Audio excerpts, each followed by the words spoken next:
बिस्मिल्लाहिर्रहमानिर्रहीम। अस्सलाम वालेकुम।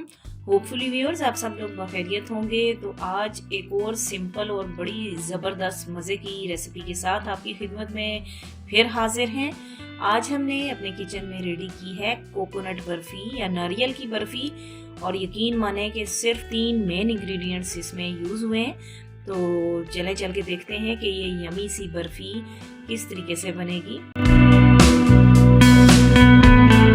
जी, तो नारियल की बर्फ़ी बनाने के लिए पैन मैंने चूल्हे पे रख लिया, और यहाँ ये 1 कप मैंने ले ली है घर की बनी हुई मलाई, जो दूध बॉयल करते हैं और ऊपर आ जाती है और हम ख़वातीन उसको फ्रीज कर देते हैं घी बनाने के लिए। तो ये वही मलाई है घर की। 1 कप मैंने लिया और उसी कप की मेजरिंग से 1 कप चीनी ले लिया। तो अब लो टू मीडियम फ्लेम पे रखते हुए हम चीनी को मेल्ट होने तक और एक क्रीमी टेक्सचर आने तक इन दोनों चीज़ों को पका लेते हैं। और यहाँ ये चीज़ बताती चलूँ कि अगर आप थोड़ा कम मीठा रखना चाहें तो आप बेशक 1/4 कप चीनी का इस्तेमाल कर लें, लेकिन बहरहाल ये 1:1 की रेशियो जो आपको बताई है, इससे बहुत अच्छी और मज़े की बर्फ़ी जो है वो रेडी होती है। तो बस 5 से 10 मिनट इसको मैंने पकाया है, और अभी चेक कर लेते हैं। ये देखें चीनी मेल्ट हो चुकी है और इसमें थोड़ी चिपचिपाहट, यानी ये स्टिकी सा एक टेक्सचर इसका आ गया, ये चिपक रहा है। और अब यहाँ इस स्टेज पे 1 टीस्पून इलायची पाउडर ऐड किया, और फिर उसी कप की मेजरमेंट से, जिसे 1-1 कप हमने चीनी और मलाई ली थी, उसी कप से हम 2 कप नारियल का बुरादा ले लेंगे।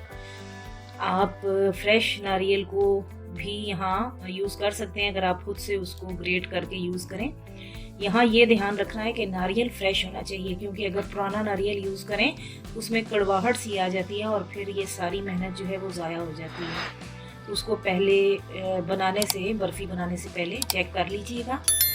तो बस अब थोड़ी देर इसको हमने कुक करना है, इतनी देर के ये बर्फ़ी हमारी किनारे छोड़ने लगे और बस थोड़ा सा थिक और स्टिकी टेक्सचर इसका आ जाए। तो जैसे ही ये किनारे इसने छोड़ने शुरू किए और ज़रा थोड़ा थिक टेक्सचर इसका आ गया, तो यहाँ पहले से ही एक मोल्ड मैंने ये रेडी करके रखा हुआ है, जिसमें मैंने बटर पेपर लगाया हुआ है ग्रीस करके।